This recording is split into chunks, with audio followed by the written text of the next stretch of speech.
ఉగ్రవాద సంస్థలతో సంబంధాలు ఉన్న ధర్మవరానికి చెందిన కొత్వాల్ నూర్ మొహమ్మద్ను అరెస్ట్ చేశామని జిల్లా ఎస్పీ రత్న తెలిపారు. అతని వద్ద నుంచి మొబైల్ ఫోన్, జిహాదీ భావజాలం ఉన్న నిషేధిత సాహిత్య పుస్తకాలను స్వాధీనం చేసుకున్నామని ఎస్పీ చెప్పారు. బ్యాన్ చేసిన పాకిస్తాన్ వాట్సాప్ గ్రూపులో సభ్యత్వం కలిగి ఉన్నట్టు నూర్ మొహమ్మద్ ఒప్పుకున్నాడని ఎస్పీ స్పష్టం చేశారు. ఇక నిందితుడి సెల్ ఫోన్ను ఫోరెన్సిక్ ల్యాబ్కు పంపామని ఎస్పీ స్పష్టం చేశారు.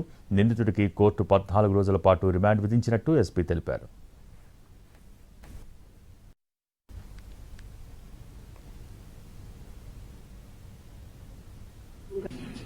ఇతను బ్యాండ్ ఉగ్రవాద సంస్థకు సంబంధించినటువంటి వాట్సాప్ గ్రూపుల్లో సభ్యత్వం కలిగి ఉంది.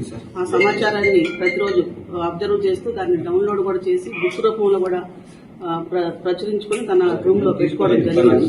దీనిపైన మనకు స్టేట్ కౌంటర్ ఇంటెలిజెన్స్ సమాచారం మేరకు రాబడిన సమాచారం మేరకు state counter intelligence and local police యొక్క ఆధ్వర్యంలో ఎస్టర్డే 5 o'clock కి లోనికోట్ లో house search SDO Penugonda is IO for this case ఆధ్వర్యంలో హౌస్ సర్చ్ చేసి ఒక సెల్ ఫోన్